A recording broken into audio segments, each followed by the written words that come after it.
dislocating his ankle. He's carted off the field. More on that coming. We'll get an update on Godwin, but you just hate to see it. One of the best players, best people in that community, what he's done for that community just broke your heart. But the Ravens have now outrushed their opponents by 997 yards this season. That's the second largest differential in rushing yards by a team and their opponents through 7 games since team stats were first fully tracked in 1933. They trail only the 1934 Bears. Look at the logo there on the left there. That's the 1934 Bears. A good logo, though. Yeah, exactly. All right, let's hear from Lamar Jackson on why it works so well.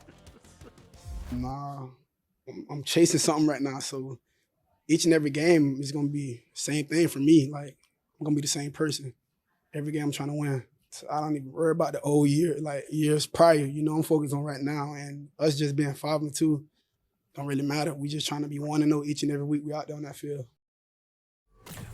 So he told us in the lead up to this game, he does not care about the MVP conversation. He's focused on one thing. Well, it's going to happen. Yeah, well, it is. But he doesn't care. He wants to win a Super Bowl. What do you think made this Ravens offense so dominant last night? Well, certainly Lamar is the leading candidate for MVP right now. And this is the best version of Lamar, and it's because right now there's no weakness in his game. There's always, even though he won MVP, been a little bit of a weakness in his game. If there's pressure in the pocket, he's sudden enough, aware enough, athletic enough to get out of it. If you want to pressure him, he's got answers for it, whether it's sometimes throwing hard or whether it's sometimes beating you with big plays down the field. I also think this. We underestimated the amount of overall talent on this offense. Lamar, rightfully so, gets a ton of attention. Derrick Henry, rightfully so, gets a ton of attention. Bateman has been fantastic this year. Zay Flowers has been fantastic. The tight ends, they've got 3 of them that are good. Justice Hill in space is a problem, you know? So it's Lamar by far is the guy right now that doesn't have a real weakness to his game. And you've seen the twitchy element of his athleticism that was part of his conversation early in his career. Yep. It's gone to 2 different areas. His mind is crazy twitchy right now. Game is very slow for him. And then the arm is crazy twitchy as now. And he's very complete as a quarterback. It's the level of chemistry of this offense is on a whole different stratosphere. Like, you can see the level of bought in and trust from the wide receivers and Lamar in that passing game and why it's taken the next step. You talked about Bateman and his kind of coming out party. Honestly, the entire season, year, right? this season, for sure. There's the big pass on the 49-yarder where they was scrambling, or the 58-yarder, excuse me. But this is like, you know, they show something to Lamar he doesn't see, but the wherewithal from Bateman to continue on the route. He won very early in that, but he trusted that Lamar was going to figure it out. And then we talked about the Lamar throw, but look at this route at the bottom of the screen, right? He runs the deep corner up. It's a double move. And Bateman's versatility Bateman's ability to run routes, separate, get open, now that he has the trust from Lamar, and also he trusts in Lamar to say, he's going to find me whenever the play breaks down. Let me ask you a question on that. The scramble by Lamar, what stood out to me, Bateman never takes his eyes off Lamar. No. And then on the deep route, which is the touchdown, he doesn't look too early. See, and all the receivers are doing that. When you watch the film, tight ends, wide receivers, on those plays where typically it's like, okay, let me stop, redirect, change what I'm doing, or even, you know, I didn't get the ball, so it's going somewhere else. Bateman continues on a deep post as Lamar is scrambling out to his left. While keeping his eyes. Because he knows that this play is not dead, and it's allowed Lamar to maximize all that extra time that he buys. So the play is truly still going like it was originally designed. It's so unique. I mean, you really don't even see any other offense that would do that because you don't have a quarterback like Lamar. But they've also told us that Lamar has a lot more ownership, a lot more ability to change things, do different things within this offense this season. You can already see that playing out. Marcus, let's take this bigger picture, though. If the Ravens want to be a Super Bowl team, which they do, what still needs to improve? Yeah, I'm going to go nitpicking. Look, I think offensively, we'll talk about this team and how good they are week in and week out. But this defense is an issue when we start talking about championship games and getting into the playoffs. I don't think we don't need to have a conversation about the Baltimore Ravens outside of them making it to a Super Bowl. And right now, defensively, especially on the back end, and it was a problem coming into the game, but you see it here. All of 2023, 2 games that they allowed 24 points, and 2 games they allowed 400 yards. This year they had 5 games over 24 points, and 3 games already with teams over 400 yards. And I'm telling you right now, like if it wasn't, I don't know the momentum was absolutely taken away. And I got to give him credit. I got to give Humphrey credit for the 2 interceptions, absolutely. But if Baker doesn't throw those, we might be having a completely different conversation. I'm not talking about Baltimore losing the game, but I don't know if it would have gotten out of hand as much as it did after those 2 turnovers. They have to get better on the back end of their defense in order to be Super Bowl winners. I'm not talking about contenders. I'm not talking about making it there. In order to win it, they got to tighten up that phase. That defense is an issue right now in Baltimore. You could say that they're a team that should be active over the next 2 weeks in the trade market for an edge rusher. Really, the edge rusher that is, Marcus, the only guy that you really believe in is KVN, and I think then that helps the coverage, right? Yep, absolutely, Dio. They play. Look, you saw it last night with Baker. Baker was not uncomfortable. Correct. Baker just went back commercial instead of being my mixtape guy, forcing the ball a little bit. But ultimately, when you start thinking about, y'all, we've watched it. Like, let's not act like we haven't watched the Kansas City Chiefs, all right? It's making plays defensively that has a lot to do with them having a chance to win those championships as much as we laud Pat Mahomes and what they do offensively.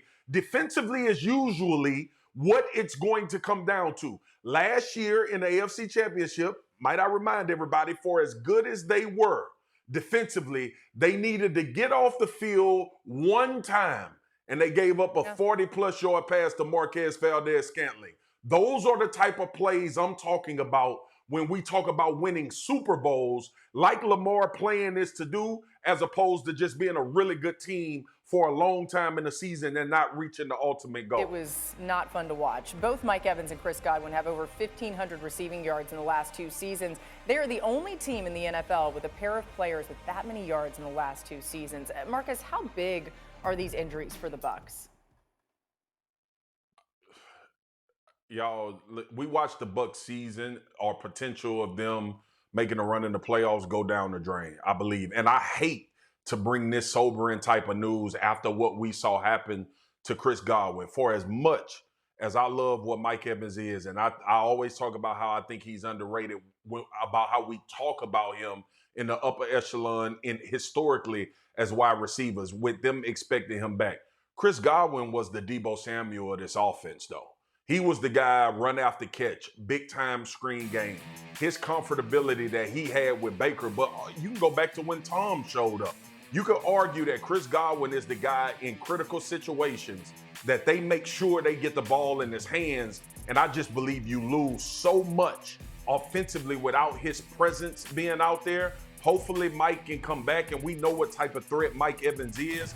But I thought Chris Godwin was almost like the utility guy offensively on this football team, blocking, catching, reverse, putting the ball in his hands any kind of way. This is a devastating situation for Tampa. 2 irreplaceable players. I mean, and that's not just like, coach speak, sports media speak, whatever. Like, literally, you have guys that can step up. What you're doing schematically, the balance they gave Baker Mayfield, the clarity they gave him, clear pictures he was looking at from an offensive perspective is not going to be there. Mike Evans will come back eventually, but the fact that Chris Godwin is gone, that balance, Mike's job is going to get considerably harder, and Baker's, in between now and him coming back, he's going to be a completely different player, and he's still going to be good, but I'm just telling you, when you remove players at the caliber that Chris Godwin and Mike Evans are, which are players that you don't just have somebody step up and fill in for, it's going to change the fabric of your team, your offense, and everybody's output and progress. No, you guys said it. I mean, playoff team with, not a playoff team without. Look at what happened with the Rams. Week 1, you go down the wire against one of the best teams in football, if not the best, the Lions. And then Puka and Cooper Kupp go out, and they can't beat anybody right now. So, they're not a playoff team without these guys. You think they go get somebody? No, I don't think you rush to that moment because you need both of them. Yeah, you can feel it. They are. They're so valuable together. I mean, Baker Mayfield has thrown 800 passes since joining the Buccaneers. Only 38 of those passes have come without Mike Evans and Chris Godwin on the field. It just speaks to their importance. So Chad Ryland had to make it official, though, lining up for the game winner, and he makes it. The field goal is good. So the Cardinals win 17-15. It is tough to contain this Arizona running game. The Cardinals had a season-high 8 rushes of 10 or more yards against the Chargers on Monday. For the season, 18% of Arizona's rushes have gone for at least 10 yards. That's the highest rate in the NFL. We were talking about how great the Ravens' run game has been. Look at that Cardinals' run game, too. It's actually ahead of those Ravens. Dan, the Cardinals' run game was incredible last night. What did you see late in the game, though? Kyler and James Conner took the game over, and they said it was a must-win. Kyler said post-game, this felt like a must-win, coming off of the start to their season and then the poor performance against the Green Bay Packers. And you saw Kyler going into the game. Both sides knew quarterback scramble was going to be the difference. And the Chargers, for the most part, kept him in check. And then James Conner James said, I want to be the identity of our football team, the identity of our offense. That catch and run was such a massive piece of that really the end result. And you got to tip your hat to the defense for the Cardinals. Jonathan Gannon talked to us, and he said this week's practice was like a training camp 8 practice. The physicality, the intensity. He challenged those guys to hey, you got to go meet this at the moment, because they knew they were going to try to run the Chargers. And you got to tip their hat for how physical and intense that unit played. I would love to see it. I know you made this note, Marvin Harrison Jr. Okay, so let me say this real quick. It's either he can't play or they can't get him the ball.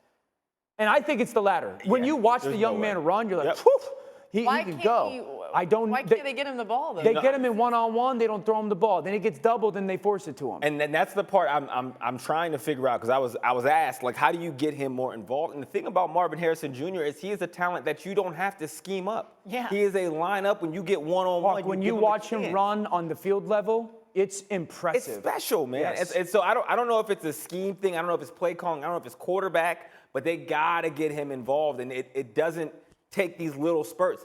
Give him the ball when it's one-on-one. Because on the other side, when you talked about the Cardinals' defense, that's what they did really well. When it was man-to-man, when Justin Herbert needed a throw on 3rd down, it was hard for those receivers to separate. I got to give a shout-out to Max Melt in the corner, because he played incredible all day. Thomas obviously played well. The Cardinals' defense struggled against the run. Against the Chargers, or the Cardinals' defense struggled against the run. The Chargers have been explosive. These are the 2 3rd downs. They're looking for guys to get open and separate man-to-man, and these are pass breakups. This is the play you just showed. Even if it was a stop route, he's all over him. And that's how it was in man-to-man. And they made them one-dimensional. The numbers look gaudy from Justin Herbert, the way he threw it, but when he needed someone to separate on 3rd down, these big plays, the defensive back stepped up, man. Yeah, Marcus, okay, so the Cardinals win. Are you buying them as a legit postseason contender now after this game? No, it was an ugly-ass game. The best thing about the game was the fact that D.O. and them was on fire in the booth.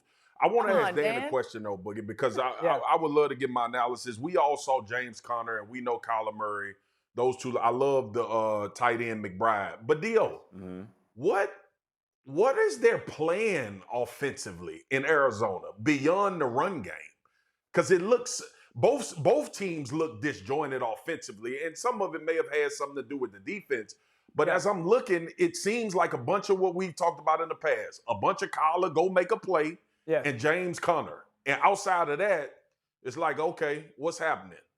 So we asked Kyler, Marcus, going into the production meeting, 6 weeks into the season, what have you liked that you guys have done offensively? And he was really honest. He said, listen, I like that we've run the ball well. I need the ball more. I got to impact the football game more. And I think you saw that a little bit with, listen, they're a 13-personnel team, 3 tight ends. They want to be physical and run the football, and they like some of that stuff because defenses don't handle it a ton.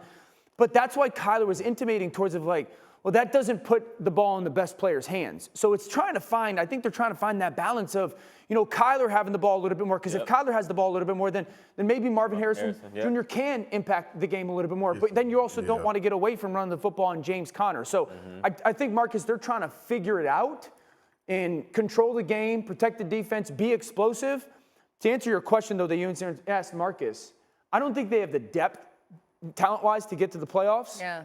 But they have no shot unless they get Marvin Harrison Jr. involved more. That has to be a very clear plan from the first snap to the last of getting him the football early in the game so he can feel a part of it. Because you felt it yesterday where he felt disconnected at times, at least visually, from the team. And he is far too talented for that to be the case. Yeah, I mean, you take him as high as you do, we got to move. But it is crazy when you think about that, too. I mean, the other thing, too, when you draft Kyler, you draft him to create an offense around him, which they still need to be doing. It feels like it starts there no matter what.